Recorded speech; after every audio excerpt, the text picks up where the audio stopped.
Pues muy buenas tardes a todos. Mi nombre es Tania Costayala y soy directora del Centro de Estudios Contemporáneos. Es un gusto que nos acompañen a esta cuarta sesión del ciclo anual sobre investigación en metapsicología y para la cual, bueno, estamos aquí con el maestro Emanuel Rodallegas, quien es el coordinador del ciclo, y con el invitado del día de hoy, que es Sergio González. Un gusto que nos acompañe, ¿no? Entonces, pues, le cedo la palabra al maestro Emanuel y muchísimas gracias por estar con nosotros. Muchas gracias, doctora Tania, doctor Fernando. Sean muy bienvenidos a esta cuarta sesión del ciclo de metapsicología. Pues en esta ocasión nos acompaña el maestro Sergio González.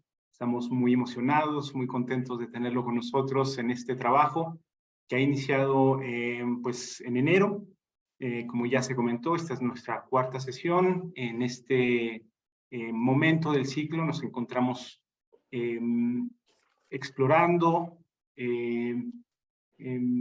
extendiendo la invitación a practicantes del psicoanálisis a compartirnos sus reflexiones, sus elaboraciones, su investigación, en esta ocasión en relación a un concepto que es el concepto de pulsión. No es ningún azar que se haya elegido este concepto para el ciclo de investigación en metapsicología, ya que el concepto de pulsión pues es ni más ni menos que el concepto, por así decirlo, fundamental del psicoanálisis, del campo de investigación, del campo del campo científico que Freud funda, aunque sabemos que el debate en relación al estatuto científico del psicoanálisis es algo que da para mucha reflexión, para poner de relieve muchas cuestiones actuales en relación a lo que se entiende como ciencia. También sabemos que el espíritu y el esfuerzo de Freud pues fue fundar justamente una ciencia nueva, y como parte de ese esfuerzo se propuso un concepto fundamental que es el concepto de pulsión. Podríamos decir que la ciencia analítica pues tiene a la pulsión como esa X que es la que se intenta determinar en todo tratamiento analítico, el recorrido de ese elemento que ha sido propuesto por Freud bajo el concepto de pulsión. Y bueno, en ese sentido, todos aquellos que tenemos un interés por el psicoanálisis, que lo practicamos, que lo estudiamos, que intentamos investigar en torno a la actualidad de su lugar, de su aporte, pues bueno, nos las tenemos que ver de una u otra manera con este concepto. Y bueno, en ese sentido, pues agradezco nuevamente al maestro Sergio González por aceptar la invitación y participar en este ciclo. Me permito presentar al maestro Sergio para posteriormente, bueno, más o menos creo que todos estamos familiarizados con la dinámica de trabajo. Después de presentar al maestro, él nos compartirá sus reflexiones en torno a este concepto y posteriormente abriremos un espacio para intercambios, para plantear puntos de vista, cuestionamientos, dudas, y para hacer pues, un intercambio en toda forma en relación a lo que el maestro Sergio nos presente. Y bueno, en ese sentido, me permito presentar al maestro. Sergio González es licenciado en Psicología Clínica por la UNAM. Se encuentra en proceso de titulación de maestría en Teoría Psicoanalítica por el Colegio de Psicoanálisis Lacaniano. Actualmente ejerce en la clínica privada y en los servicios de salud pública en la Ciudad de México. Bien, pues maestro, sin retrasar más su intervención, por favor, toma la palabra. Muchas gracias, buenas tardes, estoy muy contento de poder estar con ustedes.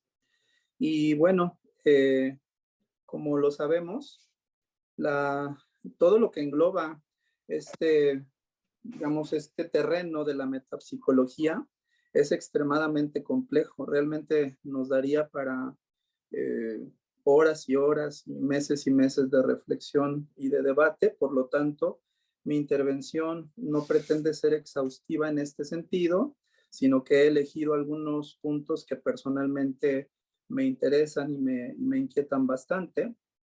Entonces, vamos a presentar pues algunos de los rudimentos de los conceptos que están en juego en la metapsicología freudiana. Tal vez no nos vamos a detener tanto como lo quisiéramos. Finalmente, no hay nada como el placer de leer a Freud. Sin embargo, vamos a tomar los elementos que nos pueden servir para poder llegar a ese punto al que queremos llegar al final de esta presentación. Entonces, bueno, como lo sabemos, la pulsión es un concepto que está dirigido a establecer un terreno o un marco de comprensión de las interacciones que hay entre aquello que hemos llamado cuerpo y mente, o cuerpo y alma, o soma y psique. Es un problema de mucha antigüedad en el pensamiento humano. Me atrevería a decir que es tan antiguo como el pensamiento humano, este problema. Y es muy interesante hacer el recorrido histórico de las ideas en relación a este problema. Como lo decimos, no pretendemos ser exhaustivos en este sentido. Hemos elegido simplemente ejemplos que resaltan, digamos, por el interés del tema de hoy.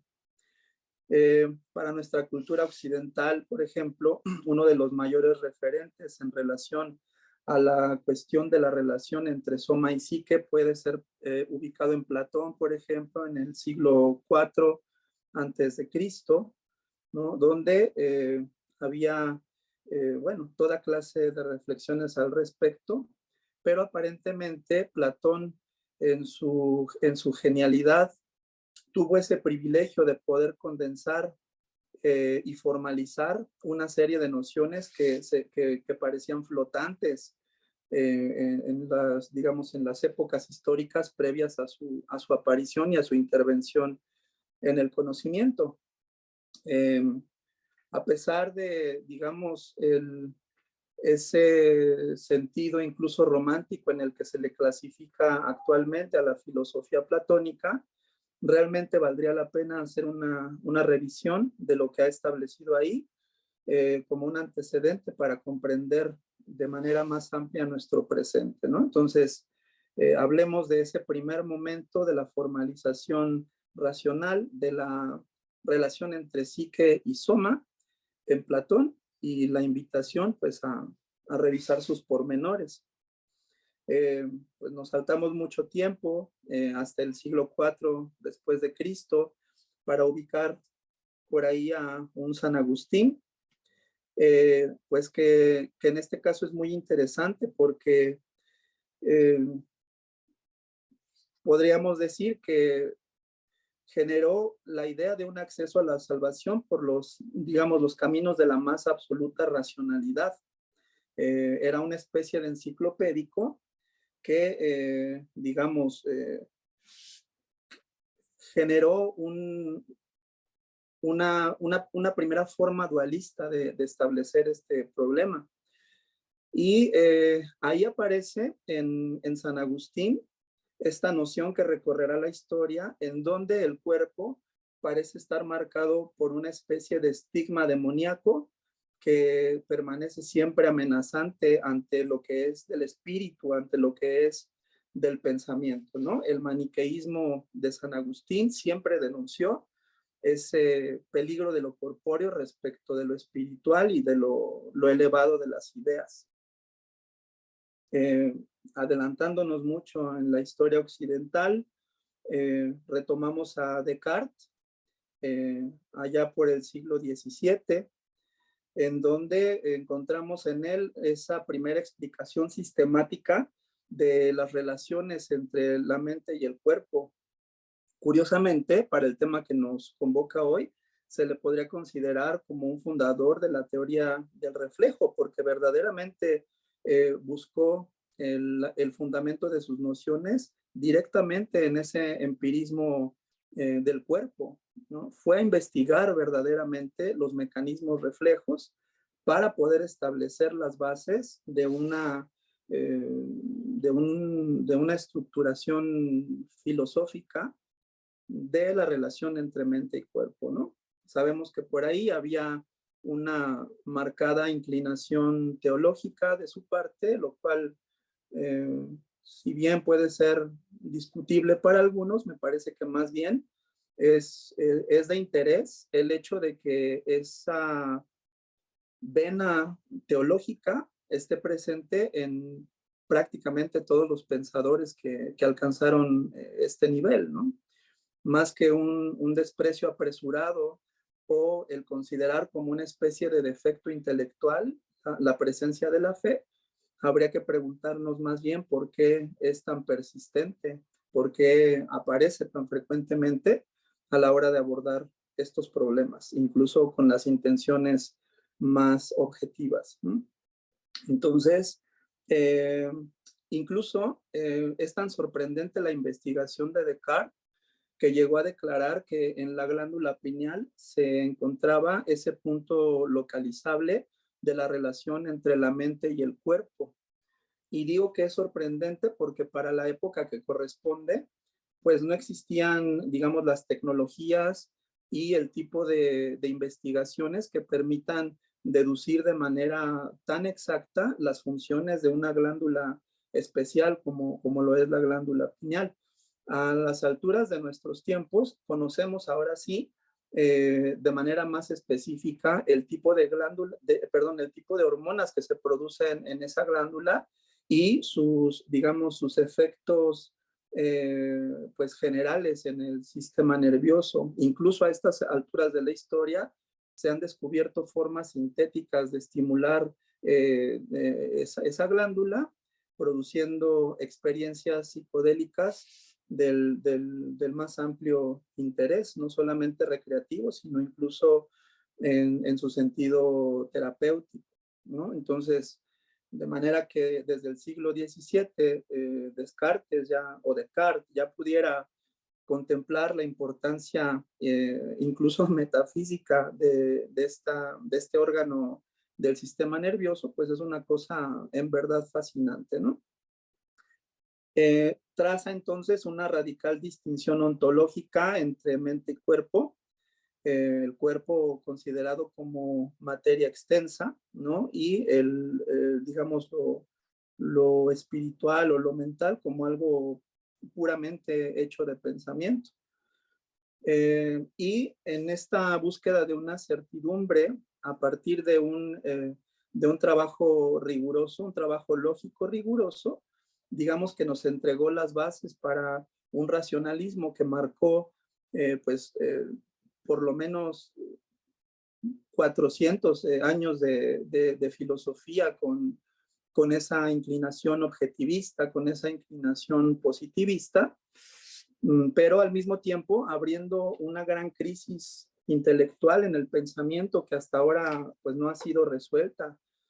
Y es el hecho de que por más que se pueda plantear, digamos, esa relación mente-cuerpo en términos racionales y que nos veamos obligados a atribuírselo de alguna manera a esa existencia del ser, nos veamos obligados a atribuírselo también a una existencia de Dios, pues como les decía hace un momento, es completamente inquietante, no es una respuesta del todo satisfactoria, de manera que el propio Descartes también se vio obligado a denunciar por ahí pues el duende, el diablillo que no permite que nos salgan las cuentas cuando todo queda reducido a un racionalismo lógico, ¿no? Bien, el siguiente punto de interés para nosotros en esta historia occidental, que la estamos recorriendo de una manera exageradamente veloz, rápida y arbitraria, me disculpo por eso, pero vamos a tratar de captar estos puntos de interés para nuestro tema. Llegará tal vez con Wundt, ¿no? Wundt como digamos, el fundador de la psicología científica, si se puede decir así, evidentemente influenciado por ese racionalismo cartesiano que impregnó la historia de las ideas desde el momento en que apareció, y la propuesta de Wundt de pasar de una psicología moral a una psicología científica,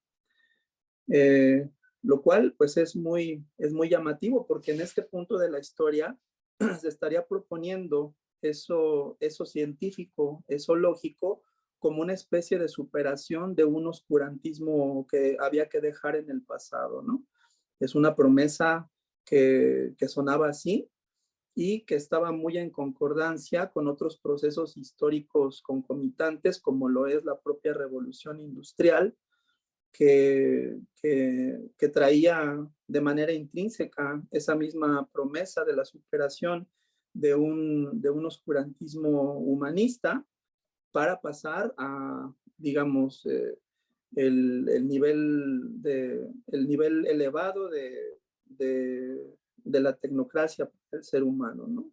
Esas promesas nos interesan porque las vamos a retomar un poquito más adelante.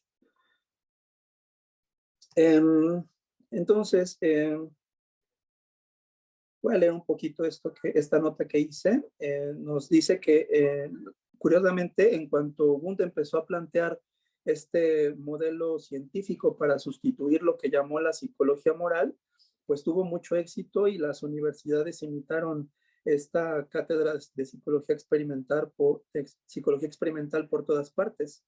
Se trataba más bien de establecer la relación de los procesos conscientes y el estudio de dichos elementos con la conducta, así como la determinación de las leyes de esas relaciones. Entonces, evidentemente, el éxito de este punto de vista reside en que entrega ciertos resultados pragmáticos que parecen manejables de una manera objetiva. La cuestión acá es que una vez más está puesto de lado, está olvidado ese duende que venimos rastreando a lo largo de esta historia occidental, en donde ciertos procesos irracionales, ciertos síntomas inexplicables, ciertas, que como nosotros lo llamamos, ciertas formaciones del inconsciente que no vienen de la voluntad del sujeto y que sin embargo se presentan de manera clara, consistente, repetitiva e incluso completamente en contra de lo que podríamos esperar que es el placer para ese sujeto, ¿no? Son problemas que venían dejándose de lado porque el interés en una formalización epistemológica de corte racionalista, de corte positivista, estaba por encima de todo. Las promesas del éxito de control de la conducta estaban por encima de todo, por lo tanto, dejar estos problemas de lado no parecía una cuestión tan grave, y quienes pudieran, pues digamos, recordar que eso también importa, rara vez tenían algún interés de la comunidad científica. Eran debates que más bien tenían que generarse en ambientes filosóficos, en ambientes artísticos, en ambientes que pudiera considerarse limítrofes, pudieran considerarse incluso abyectos para el ambiente epistemológico de la época, ¿no? Entonces, el hecho de que la ciencia o la epistemología válida de la época no los considerara válidos, no impedía de ninguna manera que los discursos, la tinta, siguiera corriendo, el trabajo siguiera estando en marcha, ¿no? Es una curiosa analogía a lo que pasa tal vez a nivel subjetivo, ¿no? Probablemente una vena racionalista hace que el sujeto tenga herramientas para sacar de la conciencia aquello que es conflictivo, aquello que es desagradable, e intentar quedarse con una versión más o menos articulada, racional, ideal, autocomplaciente, para sobrellevar la vida, para sobrellevar la muerte, para sobrellevarse a sí mismo. Esto no impide de ninguna manera que esos procesos irracionales, involuntarios, contradictorios, sigan siendo activos y sigan teniendo una importancia estructural enorme, ¿no? Encontramos por ahí en los Estados Unidos a Wilder Penfield, ¿no? Que, digamos, desde la neurofisiología, que es como un escalón más al que llegamos en la historia de las ideas, en ese camino de la objetivación radical de las funciones psíquicas, ¿no? Acá la neurofisiología ha hecho intentos impresionantes, sumamente interesantes, pero lo que vamos a intentar cuestionar son más bien las intenciones de uso de, digamos, la parte ideológica del quehacer científico. Puede sonar raro, sobre todo a alguien que tenga formación científica, que vengamos a cuestionar un aspecto ideológico de la ciencia si se supone que la ciencia es sin sujeto, es abstracta, es acumulativa y no dependerá entonces de las observaciones o de las preferencias de quien la genera, ¿no? O por lo menos ese es el mito científico, esa es la creencia en la que el pensamiento objetivista se consuela y se tranquiliza. Penfield, desde la neurofisiología, estableció una dualidad entre el cerebro como órgano nervioso que recibe información del ambiente y produce respuestas adecuadas, y la mente como un conjunto de distintas clases de procesamiento de la información. No sé si les llama como a mí la atención esta manera de designar las funciones psíquicas como procesamiento de la información. En mi opinión, es una expresión muy cercana al lenguaje computacional, al lenguaje cibernético, es decir, viene implícita la idea de que el ser humano es una especie de ordenador lógico y todo aquello que sea disfuncional en el pensamiento o en la relación del pensamiento y el cuerpo se deberá entonces a la necesidad de una corrección de ese código lógico que en un sentido ideal podría alcanzar una cierta perfección considerable, ¿no? Me parece que son modelos muy interesantes cuando se trata de la intención del control de la conducta, pero nos quedan a deber mucho cuando intentamos explicarnos algunos otros fenómenos como los que observamos en la clínica, en particular desde el punto de vista psicoanalítico. Disculpen todas las omisiones, vamos a tomar solamente fragmentos arbitrarios, ¿no? Pasamos a Wittgenstein, ya en el siglo XX, como parte de esa generación de grandes lingüistas de diferentes orientaciones, ¿no? De diferentes perspectivas, pero que lo que tienen en común es que todos están discutiendo y trabajando alrededor de esa pregunta por el lenguaje desde el momento en que nos damos cuenta de una manera más completa que las palabras y las cosas pues no vienen juntas, ¿no? Desde que nos damos cuenta de que el lenguaje es una estructura que depende de una convención, que en el fondo es una arbitrariedad y que los objetos probablemente están fuera de nuestro alcance y no vivimos sino en esa red de elementos diferenciales, ¿no? Este es el punto interesante. Simplemente el querernos detener en esta parte de la historia ya sería enormemente complicado.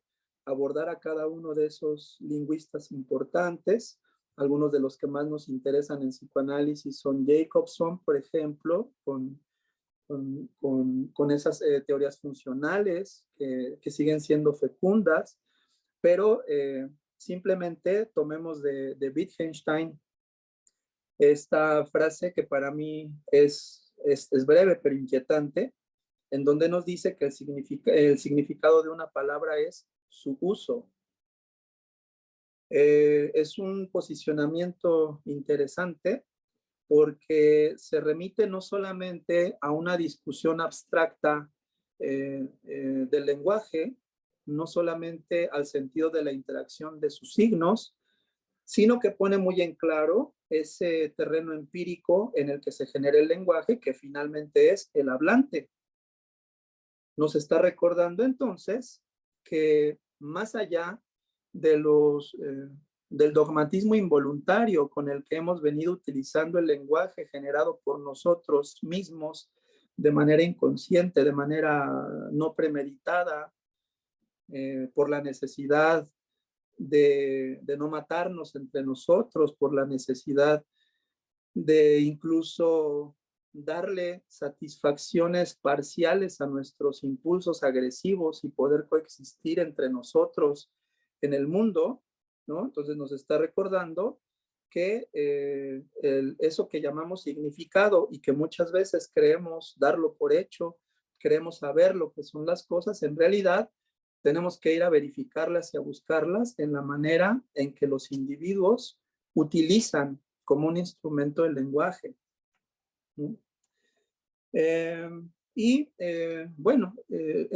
Wittgenstein no podía escapar finalmente a, pues digamos, a esa inercia de su tiempo, ni nosotros escapamos a la necesidad de justificar en algún sentido el carácter científico del psicoanálisis. Sigue siendo un problema importantísimo, ¿no?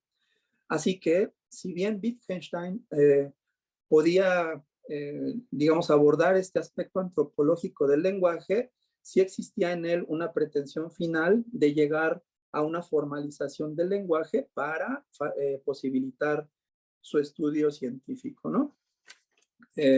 Podríamos continuar nombrando los autores de nuestro interés, los contemporáneos, etcétera, los postestructuralistas con los que nos gusta tenernos que verlas, ¿no? Pero lo que quería rescatar de esta pequeña semblanza es más bien esa pretensión en el desarrollo occidental de las ideas de un objetivismo pragmático ante el cual las formalizaciones terminan posibilitando un grado de control sobre las conductas, sobre las funciones del pensamiento, sobre las convenciones sociales, sobre la política, sobre la ciencia, pero en ningún momento alcanzamos a satisfacer del todo esa otra parte que no responde a la lógica positivista que venimos señalando, ¿no? Posiblemente esa sea una de las razones más importantes de la necesidad de que Freud apareciera en el contexto histórico y que interviniera de esta manera, ¿no? Generando algo diferente a esas epistemologías positivistas en boga en la época y más bien apareciendo como una especie, digamos, de genio subversivo, ¿no? Como lo podremos recordar, Freud en su formación médica no fue muy bien visto cuando iniciaron sus primeros señalamientos que lo apartaban del estudio de la fisiología para empezar a plantear estos problemas que venimos rastreando en esta pequeña semblanza histórica.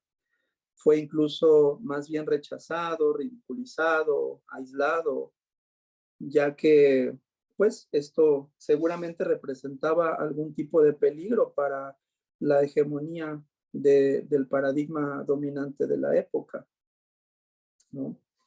Entonces,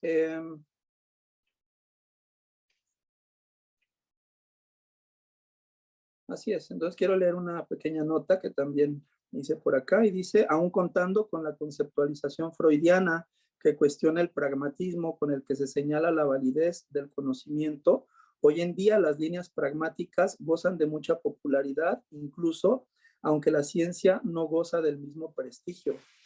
Con esto tratamos de decir que si bien en el momento en que Freud hizo su intervención, la ciencia sí, como paradigma sí gozaba de un prestigio e incluso de un poder político y económico dominante, se puede decir incluso que estaba desplazando a la religión y a la teología con toda la fuerza y ganando completamente el terreno. Y bueno, el terreno intelectual, porque el hecho de que la ciencia haya tenido avances técnicos y y siga produciendo tantas aplicaciones, jamás ha quitado en nada que sigan existiendo religiones, que sigan existiendo cultos, prácticas, creyentes, supersticiones. En nada quita el avance técnico, lógico, la necesidad humana de explicar de alguna manera ese otro sector de su experiencia en el mundo, ¿no? Entonces, por más que la ciencia ha intentado de una manera despótica despreciar y darle un segundo lugar de importancia a la experiencia humana en el sentido irracional, vemos que eso en ningún sentido es posible. Bien, entonces en tiempo de Freud estaban presentes al menos una coordenada moral impuesta por la hegemonía del imperio victoriano en Inglaterra y una coordenada técnica representada por el auge del discurso científico y, como les decía, su materialización como revolución industrial. Entonces esa coordenada moral, como lo recordaremos, era una especie de, más bien era una doble moral, una satanización de aquello que se refería a lo sexual, mientras que al mismo tiempo sabemos que había una serie de prácticas diversas respecto a lo sexual, muchas veces, digamos, reservada a las élites, reservada a las aristocracias, pero eran cuestiones reales, eran cuestiones que ocurrían, por más que la moral imperial intentara pues regular eso pulsional de la sociedad con palabras, con restricciones, con reglas, con educación. Es un proyecto que cada vez que se ha intentado implantar siempre ha fracasado. La educación de las pulsiones, ya se trate del individuo, ya se trate de las sociedades, siempre tiene un resultado parcial, con un resultado también de malestar para el sujeto, que en el sentido económico, pues debe ser saldado de alguna manera, ¿no? Entonces, si bien la sociedad, para funcionar en ella, nos impone las restricciones a la, digamos, a la libre satisfacción de nuestras pulsiones, esto no quiere decir que no buscaremos otros caminos de satisfacción, aunque alcancemos a cumplir más o menos la regla imperante, ¿no? Este tema es precisamente el que nos interesa mucho. Lo digo así porque, digamos que la metapsicología freudiana tiene el riesgo de producir para nosotros, como practicantes del psicoanálisis o como interesados en el psicoanálisis, ese mismo efecto de falso esclarecimiento que ha producido en los buscadores de certezas objetivas a lo largo de la historia. Me estoy refiriendo al hecho de que al ser un entramado, al ser un entramado que da una apariencia concreta, al ser un entramado que es digamos además, sumamente abstracto comparado con el resto de las comunicaciones freudianas, me parece que algunas personas en el camino del psicoanálisis, desgraciadamente, lo han confundido como una especie de verdad objetiva, de una verdad generalizable, una especie de ley con la que se puede explicar cualquier cosa sin necesidad de contextos y sin recurrir a lo particularísimo de lo subjetivo. Entonces, me permito hacer un aviso, una advertencia, ¿no? Un señalamiento urgente al respecto, para recomendar sobre todo a los practicantes jóvenes que tengamos mucha conciencia de ese uso pragmático de los conceptos en general y su carga ideológica, pero en particular lo que nos corresponde como, pues digamos, trabajadores del psicoanálisis, ¿no? La metapsicología no es una ley como las leyes de Newton en física, y que también son cuestionables y han sido cuestionadas. Ni siquiera llega a ese estatuto. No son unos lentes para leer una realidad alejados de ella. No es una manera de resolver problema subjetivo sin preguntar. De ninguna manera debemos verla de este modo, porque entonces estaríamos no solamente yendo contra el proyecto freudiano, sino precisamente achatando sus puntas y condenándola a una muerte mucho, mucho más acelerada, ¿no? Entonces, mucha atención con eso. Bien, entonces, pasemos un poquito a platicar de esos rudimentos de lo que corresponde a la pulsión en particular. Que como les digo, pues no hay nada como leer el texto freudiano, pero en este caso también elegí arbitrariamente algunos fragmentos. No sé si ustedes tengan esta misma sensación, pero para mí, a pesar de que la traducción es del alemán al español, me sigue sorprendiendo el volver a leer los textos y la manera en que Freud cuenta con digamos, con un trabajo que lo respalda, de manera que se vuelve capaz de generar enunciados breves con una potencia y una, digamos, una capacidad de hacernos pensar que es impresionante, ¿no? Es una cosa valiosa el texto freudiano. No por nada le dieron también premios de literatura, ¿no? Es que escribe bonito. Hablemos entonces de lo que serían estas características de la pulsión, tal como Freud nos la señala en el texto Pulsión y Destinos de Pulsión de 1815.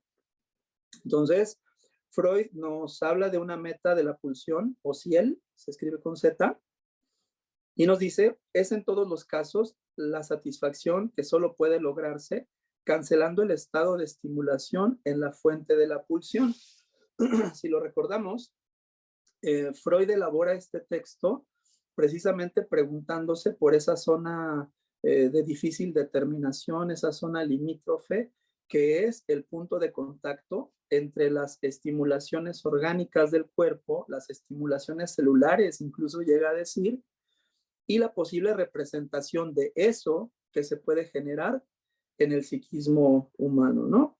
Algunas serán inconscientes, otras no. Pero en todo caso, el punto es que Freud, en un acto de admirable honestidad intelectual, aclara que no está tratando de definir un objeto concreto, sino que está elaborando digamos, un aparato de pensamiento para permitirnos hablar de los fenómenos que se observan en la clínica, que finalmente son los que nos interesan, ¿no? Cuando una persona ajena al psicoanálisis, no digo que todos, pero puede ser, llega a leer estas designaciones de la pulsión en abstracto, sin saber muy bien a qué se está refiriendo, pensemos, por ejemplo, alguien que nos visite desde ingeniería, alguien que nos visite desde física, que no tenga un acercamiento con este tipo de temas y que entonces nos vea hablando de magnitudes, nos vea hablando de interacciones, nos vea hablando de lugares, ¿no? Y nos pregunte, como es natural, ¿pero cuánto? ¿Pero dónde? ¿No?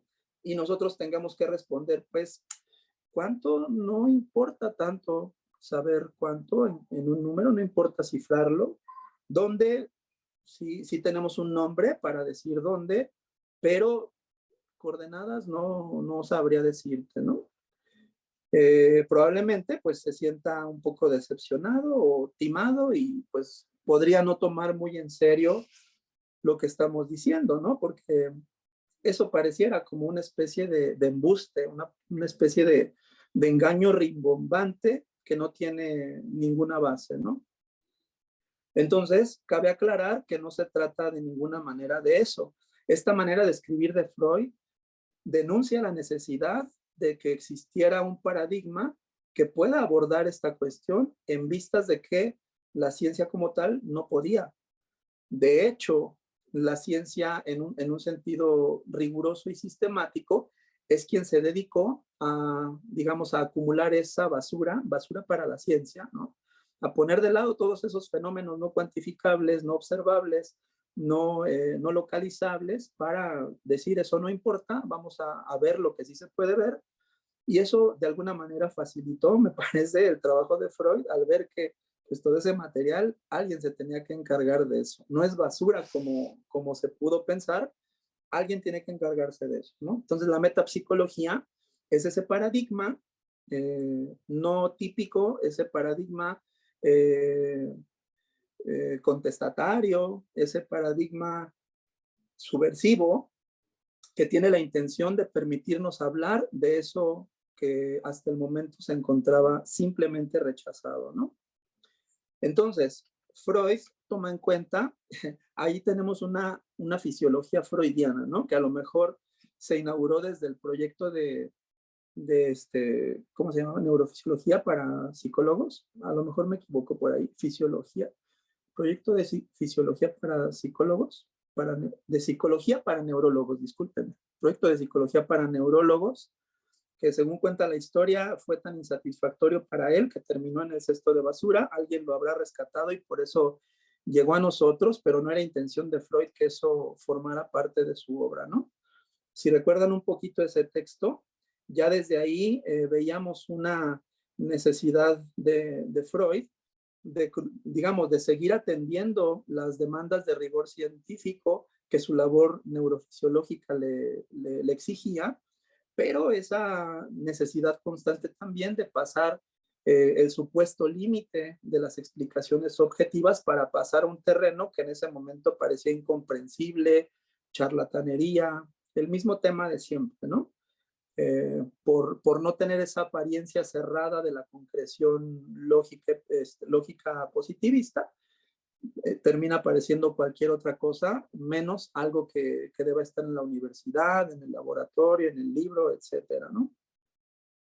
Y entonces, dice Freud, fíjense qué cortito es este enunciado, dice Freud, los caminos de la satisfacción pueden ser diversos. Entonces, parece un enunciado que uno puede pasar sin detenerse demasiado, pero es que en realidad a nivel psíquico esto implica muchas cosas. En primer lugar, es un rompimiento con esta lógica lineal, causa y efecto, en donde una necesidad tendría una satisfacción específica, y entonces si la necesidad es el hambre, comer es la satisfacción y punto. No habría nada más que decir en un sentido lineal, lógico, ¿no? Pero como Freud viene y dice, no, los caminos son diversos, ¿no? Pues abre muchas preguntas, pero ¿cómo van a ser diversos si la necesidad es una? Pues, ¿quién dijo que es una? ¿No? ¿O quién dijo que solo de una manera se puede satisfacer? Es decir, Freud no está buscando tal vez digamos, la apariencia cerrada de la teoría, sino más bien poderse explicar lo que está observando. Y si lo que observa es que los neuróticos tienen, por ejemplo, en el lugar de la satisfacción sexual, más bien su síntoma, más bien su consumo de una sustancia, más bien la abstinencia recalcitrante, tenemos que explicar esas otras formas de satisfacción, por extraño que parezca llamarle satisfacción a eso. Solamente en un examen profundo, en un examen, digamos, a partir de las herramientas que Freud nos hereda, es que podemos callarnos un poquito y entonces permitir que ese sujeto nos entregue el contexto de esa satisfacción. Ya nos tocará en algún momento intentar ayudar a que eso tome el lugar que le corresponde. ¿Cuál es ese lugar? Nosotros no lo sabemos. Eso es una cuestión intrínseca a la estructura de cada uno, a la diferencia radical que marca la subjetividad de cada uno. Nuestra labor muchas veces es la de contemplar ese proceso maravilloso, ¿no? No tanto el de decidir en dónde van las piezas, como se pudo creer bajo estos paradigmas de control. Bueno, vamos rápido con los rudimentos para tratar de dar esta idea a la que queremos llegar, ¿no? Estamos con el objeto para la pulsión, que sería aquello por lo cual se puede alcanzar la meta, ¿no? Y uno dirá, pues como es un objeto, es alguna cosa por allá afuera que la voy a buscar y entonces calmo esa pulsión, ¿no? Bueno, Freud empieza para empezar diciendo que es lo más variable en la pulsión. Quiere decir que muchas cosas pueden hacer algo con la pulsión. Y esto es interesantísimo, aunque parezca ambiguo, aunque parezca poco específico, en términos clínicos es impresionantemente importante, muy explicativo, que varias cosas cumplan una función semejante para un sujeto en particular y que esto nos permita una comprensión más amplia de los síntomas. Es una cosa alucinante. Entonces, el objeto no está enlazado originalmente con ella, sino que se le coordina solo a consecuencia de su aptitud para posibilitar la satisfacción. Con este enunciado, Freud echa por tierra un montón de idealismos heredados con los que vivimos. Por ejemplo, estas ideas románticas de que hay que buscar la media naranja, ¿no? Que curiosamente empezó por allá en la antigua Grecia. Eran ideas a lo mejor mitológicas para explicar esa sensación de incompletud permanente en el ser humano, ¿no? Suponíamos que por ahí hay alguien que nos puede complementar y eso sobrevivió a lo largo de la historia hasta estas novelas rosas en las que muchas personas siguen o seguimos viviendo, ¿no? Pensando que tú y solo tú eres el amor de mi vida y solo contigo y solo por ti voy a tener ese bienestar, esa satisfacción, descubriendo que en realidad pues ahí hay una metonimia que no permite sostener pues estas ideas de que hay un solo objeto para la pulsión precisamente, ¿no? Ese objeto puede ser parte del cuerpo propio, no tiene que ser necesariamente un objeto heterogéneo. Y ese enunciado nos abre también la puerta al tema del autoerotismo, que también es interesantísimo, sobre todo a la hora de tratar una psicopatología freudiana, ¿no? Y entonces, además, un mismo objeto puede servir simultáneamente a la satisfacción de varias pulsiones. Entonces, ¿cuántos elementos de juego tenemos ahí para producir variabilidades, ¿no? Para entender diferencias entre los sujetos. Y apenas leímos unas cuantas líneas al respecto, ¿no? La fuente o quel de la pulsión, que sería el proceso somático interior a un órgano, o a una parte del cuerpo cuyo estímulo es representado en la vida anímica por la pulsión. No sabemos si su naturaleza es química, es mecánica, las dos, o de otra índole. No sabemos realmente de qué se trata eso. Y como les digo, Freud en esa característica honestidad intelectual lo dice, pues es que esto ya no es área de nosotros, esto ya no nos corresponde a nosotros investigarlo. ¿Cuáles son esos procesos fisiológicos celulares de origen que producen la necesidad? Lo que a nosotros nos llega es la representación de esa necesidad en el psiquismo, eso es la pulsión y con eso vamos a intentar desarrollar nuestro trabajo, ¿no? Entonces acá la pulsión es una especie de mitología, es una manera de darle sentido a un origen desconocido en el cual nos encontramos inmersos, no obstante. Es una manera de permitirnos hablar de algo que de otra manera el discurso racional que nos ha sido heredado, pues es completamente incapaz de penetrar en sus detalles más importantes, principalmente en lo referente a la satisfacción, la insatisfacción y, por qué no decirlo, el sufrimiento humano. Y por último, hablamos de la fuerza de la pulsión o el drang, que sería una magnitud de ese impulso que mueve a la acción mecánica para buscar la cancelación de esa estimulación o la satisfacción de la necesidad. Entonces lo mismo, nos van a preguntar, ¿es una magnitud? Pues ¿cuánto? Pues no sé, pregúntale al sujeto cuánto le duele, cuánto sufre, cuánto lo extraña, ¿no? Y aún así la respuesta de cuánto ni siquiera es clara para el propio sujeto y puede ser variable para el propio sujeto porque mañana la extraña menos o pasado más, ¿no? Entonces, ¿de qué estamos hablando acá? Estamos hablando de la necesidad de desarrollar un pensamiento complejo, vivo, si lo queremos ver así, ¿no? Freud está estableciendo estas diferentes características de la pulsión y nos va a establecer en la metapsicología ese armazón estructural en el cual funcionan simultáneamente todas sus características, todas sus propiedades, todas sus funciones, todos sus lugares, todas sus magnitudes, ¿no? De manera que estamos ante digamos, un objeto dinámico de increíble complejidad, en primer lugar teórica, pero no se diga de su complejidad subjetiva, ¿no? Es ahí donde tenemos que aprender un poco de la modestia freudiana para comprender que o más bien para aceptar que esa comprensión del psiquismo humano nos rebasa por mucho. Lo que vamos a alcanzar es a tomar ciertos fragmentos de lo que el sujeto nos presenta.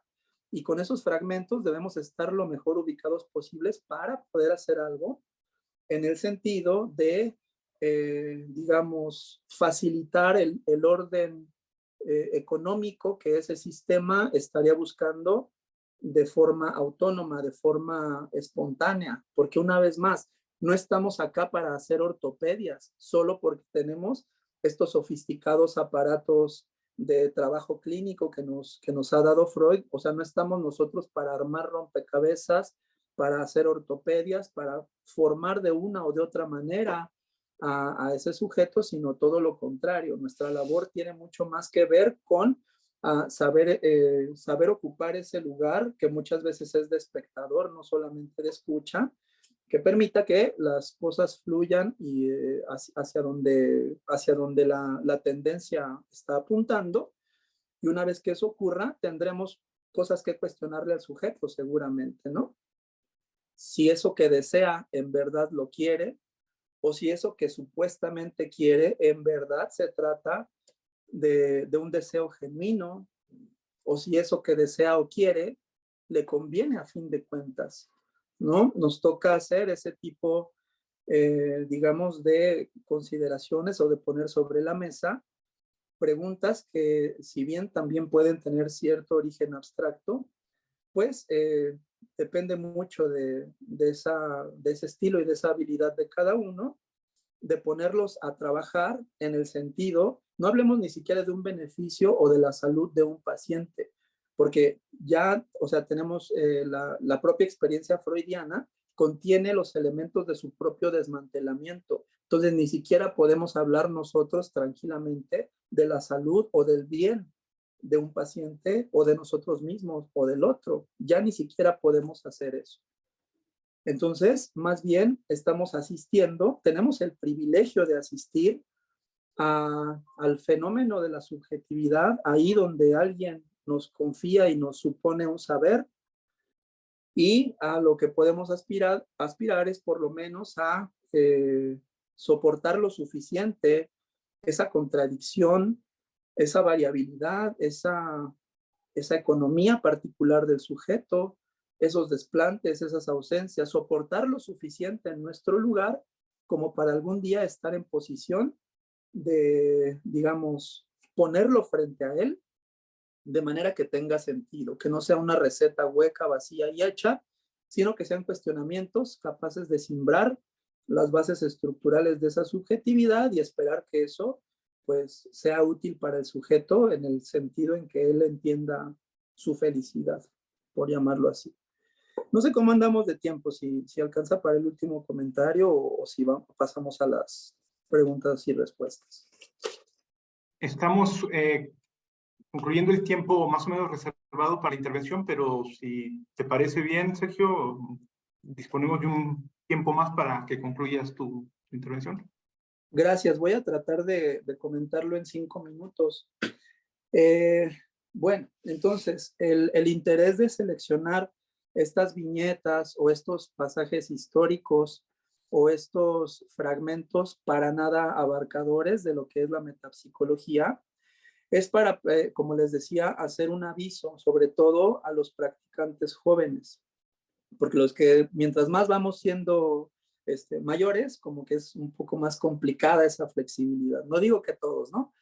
Pero yo tengo muchas expectativas, ¿no? Sobre las conciencias jóvenes. Entonces, estamos hablando de que a estas alturas de la vida estamos en México, estamos en Latinoamérica, trabajando con un paradigma de origen europeo, específicamente de esa zona de la Alemania supremacista de aquellos años, ¿no? En donde había situaciones históricas muy concretas que generaron la necesidad de que Freud interviniera de esa manera. Entonces, como ha pasado el tiempo y como nos encontramos en coordenadas geográficas y históricas tan diferentes, me parece muy prudente que al leer el texto freudiano, al trabajar en psicoanálisis, evitemos ese error frecuente en el que han incurrido psicoanalistas y grupos, que es refugiarse en la teoría vista como un dogma o como una doctrina incuestionable. Parece muy obvio lo que acabo de decir, pero es extraordinariamente difícil no hacer eso. La tentación de, digamos, identificarse con un caballero vienés del siglo XIX y desde ahí decir quién reprime, quién se proyecta, quién está enfermo, quién no, es una cosa que todo mundo está a un paso de hacer eso. Mientras más pronto advirtamos a los jóvenes de los inconvenientes de esa confusión, me parece que será mucho, mucho mejor, ¿no? Podemos evitarles muchos errores técnicos y sobre todo muchos actos que van precisamente en contra del psicoanálisis. El psicoanálisis es un aparato subversivo de emancipación, o quiero entenderlo de esa manera. Entonces, utilizarlo como una doctrina, como un recetario de clasificaciones para ofender a los demás o para dañar a los demás, es una cosa terrible, ¿no? ¿Cómo se hace esto? No lo sé. Ese camino de constructivo será muy particular en cada caso. Me limito simplemente a señalar que esta teoría maravillosa y fascinante nos llega con un montante de ideología importante. Y es labor nuestra identificar esa ideología y realmente decidir si eso corresponde a una práctica contemporánea, corresponde a una práctica del lugar en el que estamos. Y diría un poco más, yo invitaría a tomar una posición política ante esto, ¿no? ¿A qué me refiero? Sabemos que Latinoamérica, como, digamos, como zona geográfica a lo largo de la historia, ha funcionado como una especie de traspatio de intereses principalmente económicos y colonialistas, en primer lugar de la Europa occidental, en segundo lugar de los Estados Unidos de Norteamérica, por las razones complejas que todos conocemos, ¿no? Y digamos, como esto es un asunto que nuestros propios congéneres latinoamericanos reproducimos sin darnos cuenta, y me incluyo y los incluyo y nos incluyo a todos, porque deshacerse de la ideología es una cosa imposible. Estoy invitando a algo más modesto, a por lo menos hacerse consciente de qué ideología y por lo menos tomar un posicionamiento de si está bien o no para el lugar en donde vivo, para el tiempo en el que vivo, reproducir esos mandatos implícitos de las teorías que me interesan y me gustan y me sirven para trabajar. De manera que me parece que tenemos una oportunidad, tal vez no de reformar el psicoanálisis, pero sí por lo menos tener una práctica autocrítica o contar con un aparato autocrítico y como lo decía el maestro Emanuel el día de ayer, tener un uso más responsable de la herramienta que tenemos en la mano, ¿no? Entonces, pues este es el principal punto para el que yo quería aprovechar esta comunicación el día de hoy. Afortunadamente en Latinoamérica cada vez hay más orientaciones que comparten esta inquietud, ¿no?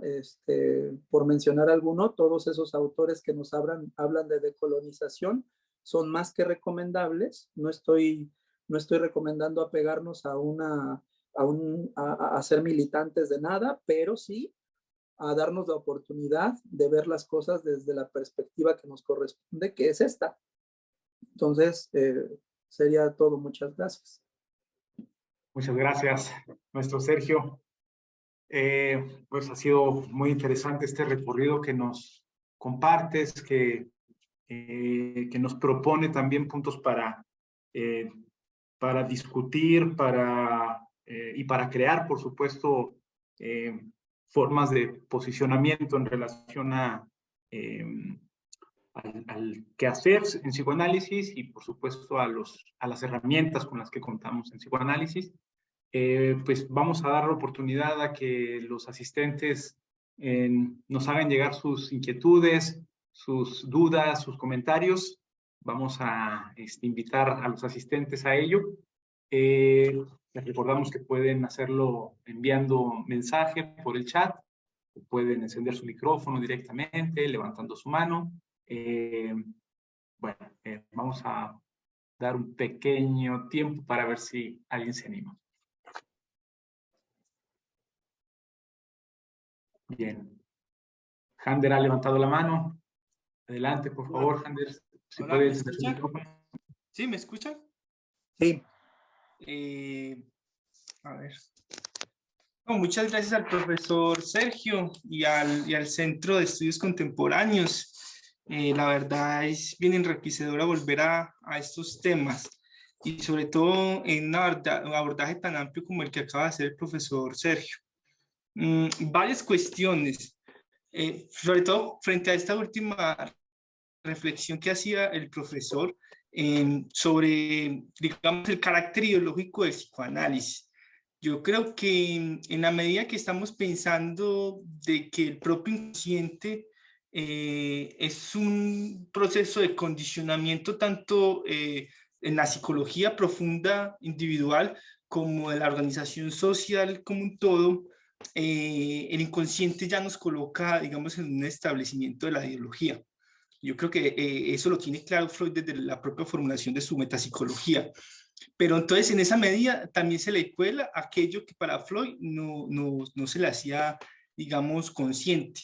Y eso fue acusado por los freudomarxistas del 60. El profesor bien conoce, digamos, la teoría de Wilhelm Reich o particularmente la crítica que hace Marcuse en Eros y Civilización a propósito de ¿cómo es que se llama? El concepto de excedente de represión, creo, si no estoy mal, plus de represión, si no me equivoco, que lo postula ahí.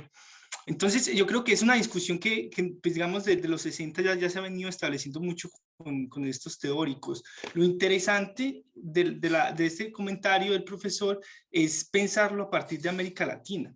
Digamos, si existe una conexión entre esa categoría que utiliza mucho la corriente de colonial, de colonialidad del poder e inconsciente o psicoanálisis, si es posible.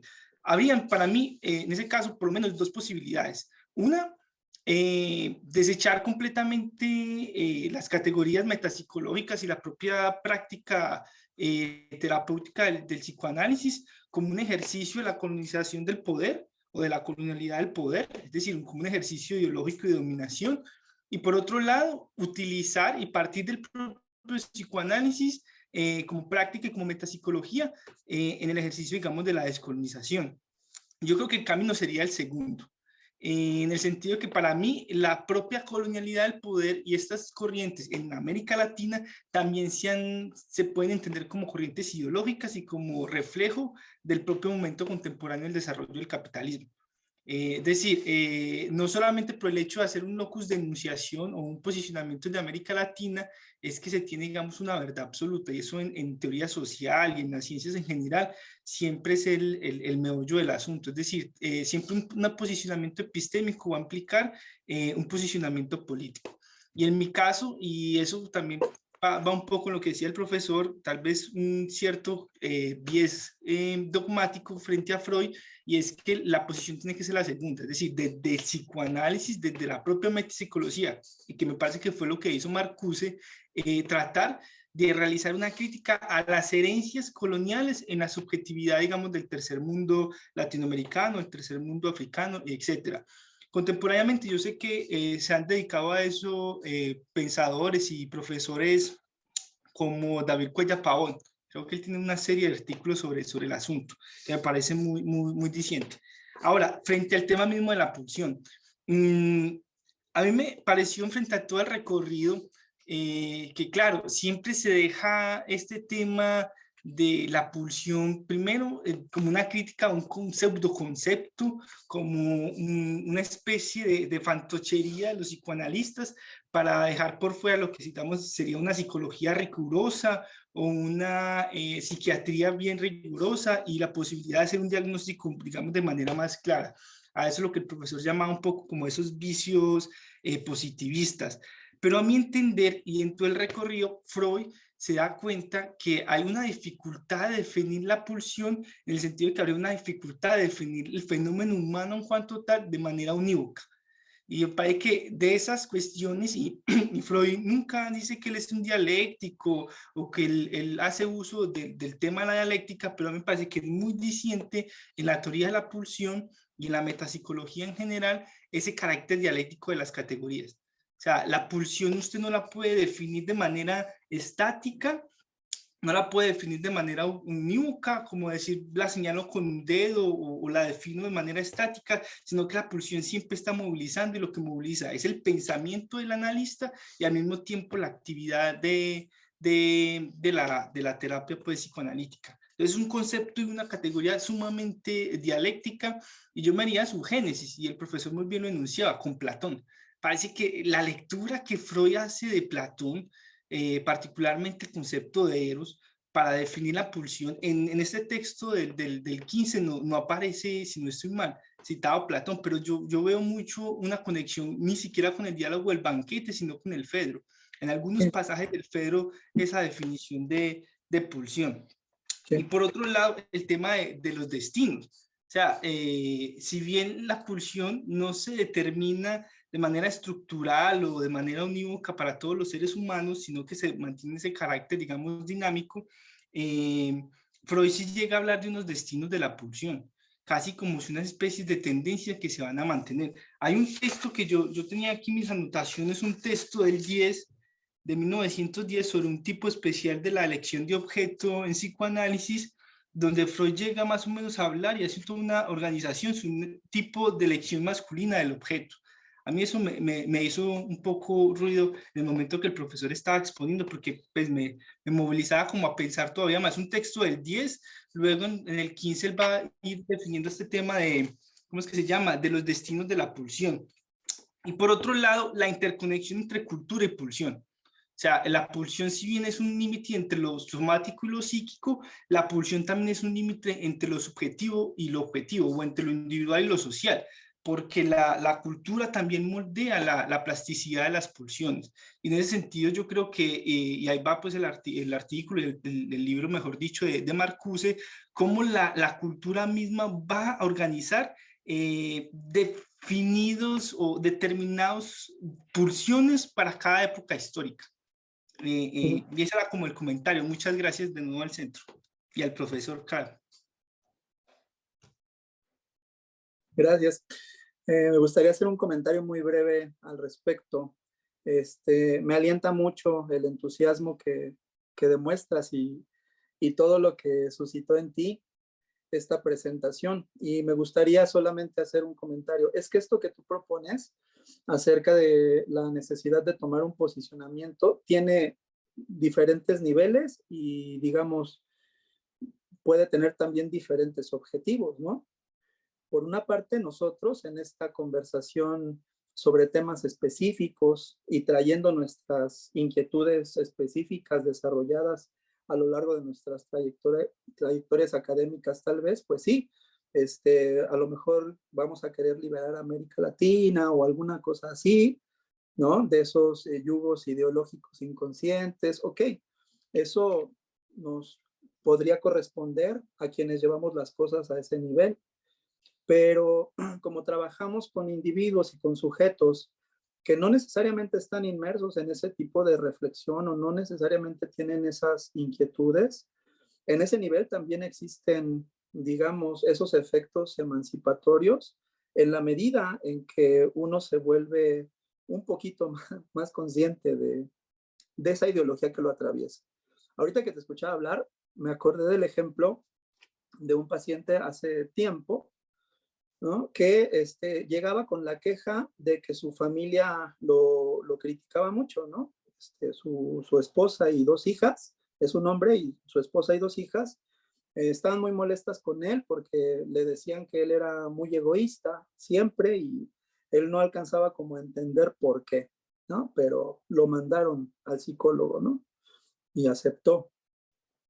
A lo largo del trabajo, por lo menos en la primera fase, logramos ver que algunas de las causas de esa molestia era que acaparaba todos los limones, pero no se los terminaba. Agarraba muchas servilletas y realmente solo utilizaba una. Y así una serie metonímica en donde agarra mucho y ocupa poco, necesita poco, ¿no? Poco a poco, pues digamos, empezó a aparecer ya el síntoma subjetivo. Ya no se trata solo de la queja de la familia y la condición de ir al psicólogo, sino de los diferentes problemas psicosociales que curiosamente pues eran muy similares a eso, ¿no? Y entonces en el trabajo pues tenía rencillas porque acaparó todo un, ¿cómo se dice? Todo un anaquel con sus 4 o 5 cajones para pocas cosas que tenía él, ¿no? Y entonces él tenía llave y nadie podía utilizar. Y así, ¿no? Una cosa muy similar a lo que le estaba pasando en casa. Después de mucho trabajo, de mucho revisar los detalles de esa interacción fallida con el otro, él pudo localizar que en algún momento de su educación, de su infancia, ante una situación precaria de su familia, una situación difícil económica de su familia, él recibía el mandato de los padres de que cuando fueran a una fiesta agarraran lo que pudiera, ¿no? Pastel, comida, dulces, ¿no? Que cuando iban al supermercado agarrara las pruebas que pudiera y entonces comiera el jamón, comiera el queso, comiera el pedacito de pan. Y entonces una manera de esos padres de afrontar la situación precaria en la que se encontraban era implementar pues estos mandatos de acaparamiento que aparentemente el paciente asimiló y asumió digamos, se volvieron una parte de su manera de interactuar con el otro, ¿no? De tal manera que a la edad que él llegó, realmente ya no necesitaba todo eso, pero es una especie de mandato ideológico el que causaba que él creyera que debía hacer eso, ¿no? Estaba obedeciendo a sus padres infantiles, digamos. En el momento en que se dio cuenta de que obedecía a un mandato infantil y que esa era una de las causas de tanto problema en su interacción social, sin necesidad de que uno le diga lo que tenga que hacer o lo dirija de alguna manera, ejecutó un ajuste, digamos, en primer lugar, a su manera de entender eso. Lo pudo ver para empezar, porque ni siquiera entendía por qué se quejaban de eso. Él estaba haciendo algo que le resultaba normal. Entonces, en primer lugar, lo pudo ver, estoy agarrando cosas que otro podría usar, y de alguna forma se posicionó ante ese mandato ideológico y parece que dejó pues, de ser tan acaparador y sus relaciones sociales y familiares mejoraron notablemente, ¿no?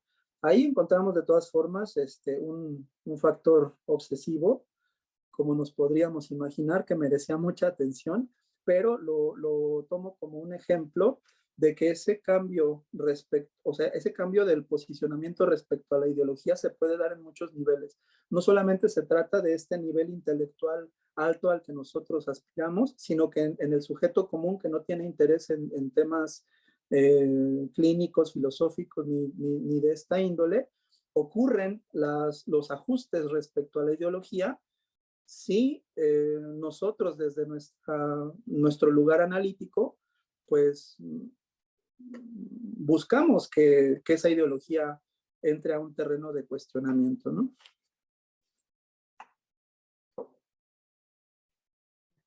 Muchas gracias, Sergio. Muchas gracias, Ander.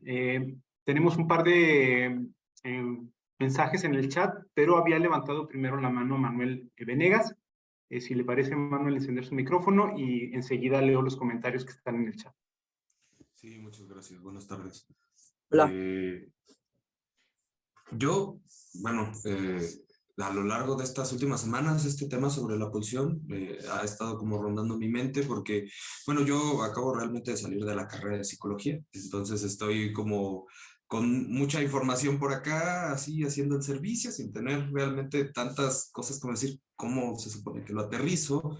Y bueno, yo estoy trabajando en una escuela y el director de la escuela es psicoanalista y luego vengo de, por un lado, que mi supervisor, también psicoanalista, pero de una escuela más kleiniana, y uno me dice una cosa, luego otro me dice otra cosa, y me quedaba, por ejemplo, con la idea de que la pulsión era este punto un tanto indefinido entre lo somático y lo emotivo, y yo sentía que cuando me hablaba de esto, que era una energía que se terminaba encarnando en el cuerpo, pero al mismo tiempo me quedo pensando en la idea de que en realidad podría encarnar o desencarnarse en cualquier lugar, ¿no? O sea, pensando en que el destino o el objeto que se va a elegir o que termina en donde termina cayendo la libido es lo más variable dentro de la situación.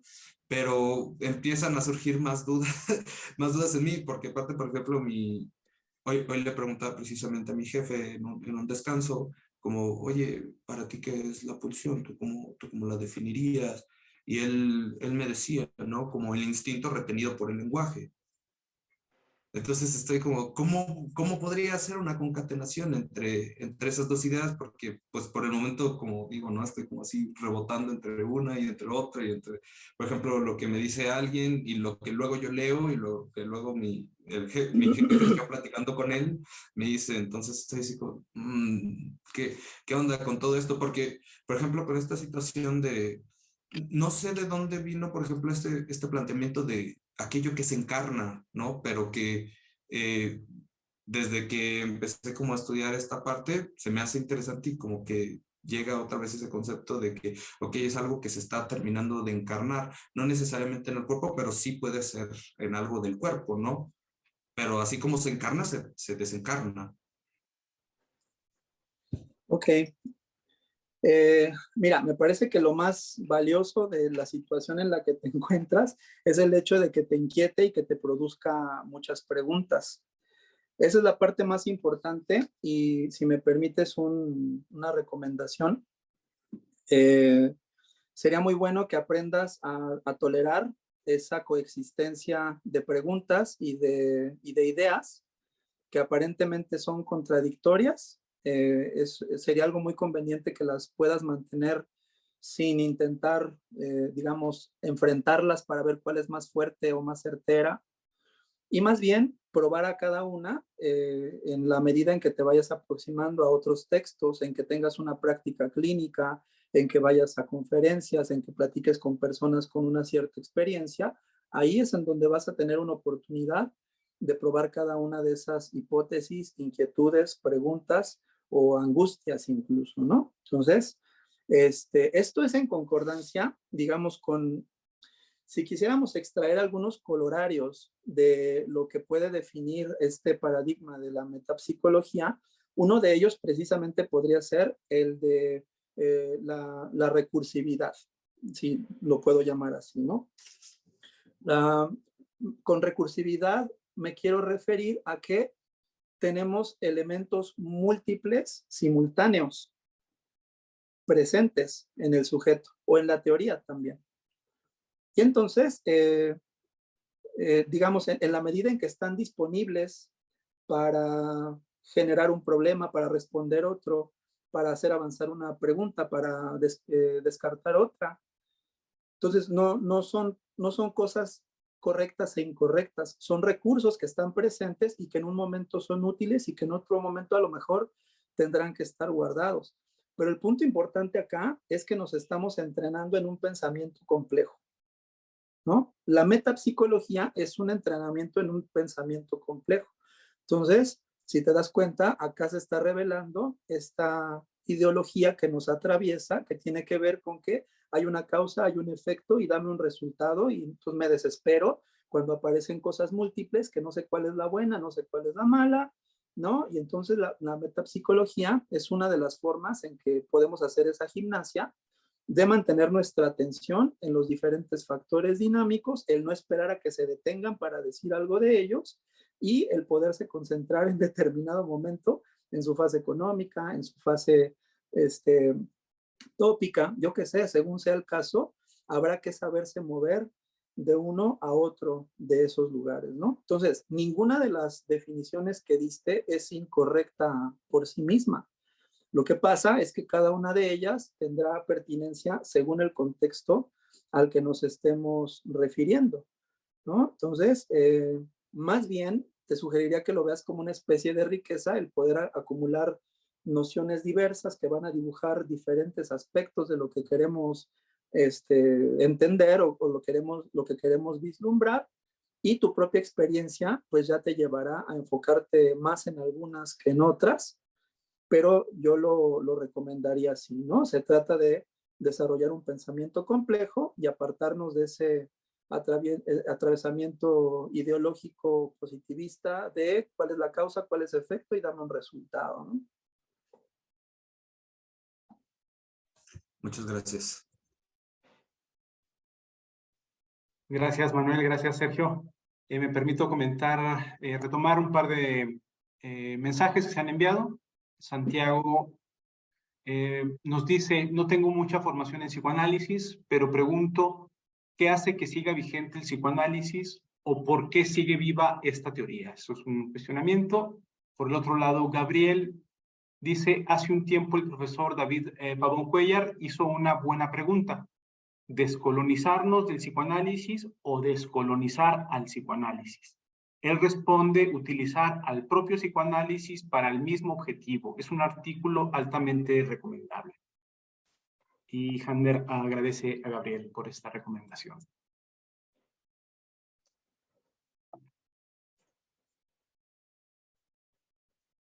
Bueno, Sergio, Gracias. no sé si quieres retomar el... Sí, perdón, estaba apuntando para que no se me olviden las preguntas. Gracias, muy interesantes las dos preguntas. Voy a tratar de ser breve, ¿no? La vigencia del psicoanálisis, como se lo comentaba ayer al maestro Emanuel, para mí, mi manera sencilla de decirlo es que, o sea, sigue existiendo el inconsciente, sigue existiendo el sufrimiento relacionado a lo inconsciente y seguimos existiendo los practicantes. Entonces, de entrada, me parece la forma más sencilla y más concreta de responder a esa pregunta. Pero, obviamente, tiene matices y detalles que aclarar, ¿no? No habría que confundir la teoría psicoanalítica con la práctica del psicoanálisis o con la ética del psicoanálisis, por ejemplo. Son, digamos, puntos de un entramado que tienen todo que ver, pero que no son la misma cosa, ¿no? Entonces, a lo que nos dedicamos el día de hoy es precisamente a establecer esas preguntas de si el psicoanálisis debe ser seguido como un dogma, tal y como está en los textos que llegan a nuestros tiempos, pasados por las traducciones, o si hay una manera de utilizar lo que es vigente en nuestros contextos. Entonces, ¿el inconsciente es vigente? Me parece evidente que sí. La necesidad de un psicoanalista es evidente, me parece que sí, ¿no? Entonces, esto nos lleva a una responsabilidad grande. Una de ellas es la conciencia sobre las ideologías que nos atraviesan, que es el tema que quise presentarles hoy, pero la cantidad de responsabilidades que tenemos es inmensa. Podríamos dedicarnos a ese tema un tiempo interesante, ¿no? Entonces, y cada uno finalmente definirá sus propias prioridades en cuanto a la responsabilidad que le toca en su tiempo, en su lugar y respecto a su práctica. Entonces, el asunto no es unificarnos para decir, somos este grupo que dice que las responsabilidades psicoanalíticas contemporáneas en América Latina son estas. Pues no, eso puede ocurrir y seguramente puede ser interesante y se producirán los efectos de grupo que se tengan que producir y se estratificará el poder como se estratifica siempre y pasará lo que tenga que pasar. Pero el asunto más importante me parece que es completamente, digamos, subjetivo, o sea, es uno mismo. Es uno mismo el que tiene que definir ese posicionamiento y probar si con ese posicionamiento podemos ser sujetos de nuestra época. Si nuestro posicionamiento permite hacer avanzar el psicoanálisis hacia este terreno en el que no nació, por ejemplo, ¿no? Y si nuestra práctica psicoanalítica sigue sirviendo para, de alguna manera, contribuir a ese alivio del sufrimiento humano que nos vienen a buscar por eso, de una manera que tenga más que ver con una emancipación que con un nuevo adoctrinamiento, que con un avasallamiento de la conciencia, que con una ortopedia del espíritu. ¿Quién va a definir eso? Pues no lo sé, eso es muy complicado, eso es una cuestión de una conciencia personal y de una ética personal, pero me parece que no es tan complicado definirlo, ¿no? Así como el señor del ejemplo de los limones se dio cuenta que es abusivo agarrar todos los limones y no dejarle a los demás, cuando él ni siquiera los va a utilizar, pues nosotros también tenemos oportunidades de cuestionarnos en ese sentido. Lo que pasa es que eso dependerá de cuánto tiempo le inviertas a pensar en ese tema y cuánto te interese, pues, tu posicionamiento, ¿no? Entonces, ¿es vigente el psicoanálisis? Sí, siempre y cuando tengamos esa disposición a renovarlo y a utilizarlo no como un instrumento colonialista, sino como un instrumento emancipatorio, porque para eso fue creado, ¿no? Y decolonizar el psicoanálisis o decolonizarse del psicoanálisis, ¿es así? Descolonizarse. Pues está muy padre ese aparente contrasentido, ¿no? Hace ratito yo comentaba que el psicoanálisis contiene las bases para su propio desmantelamiento. Lo que pasa es que no todos sienten la necesidad de utilizarlo de esa manera, pero es que Freud ya dijo cómo renegar del psicoanálisis a lo largo de toda su obra. Freud ya dijo que cada vez que veas a un nuevo paciente, te olvides de lo que sabes y abras tu mente a esa particularidad que se está generando frente a ti, porque no sabes si ese es el caso que precisamente va a contradecir la teoría y las seguridades en las que todo mundo se basa. Freud dice ese tipo de cosas, ¿no? Entonces, en el psicoanálisis ya existe la herramienta de desmantelamiento de sí misma. Que la ocupes o no, pues ya es una cuestión muy, muy de responsabilidad personal. Y entonces yo creo que no he leído el libro, me encantaría leer un libro con ese título, pero anticipándome, pues yo pensaría que las dos cosas son posibles simultáneamente. No veo que sean excluyentes. Veo que son compatibles y hasta necesarias, ¿no? ¿Cómo se llama el autor de ese libro? Dice que es David Pavón Cuellar. ¿Ah? Ok. Y es un artículo. Sí. Ok. Gracias. Eso sería mi opinión al respecto. Bien, pues muchas gracias por las intervenciones. Muchas gracias, Sergio. Doctora Tania, ha levantado una mano. Adelante. Sí, no, pues muchas gracias, Sergio. Y también, ya que han surgido estos intereses tan puntuales, pues invitarlos, ¿no? A que asistan a la presentación de trabajos de las personas que están en la formación acá en el Centro de Estudios Contemporáneos, porque justo lo que están planteándose son interrogantes sobre problemáticas, pues, que son actuales, ¿no?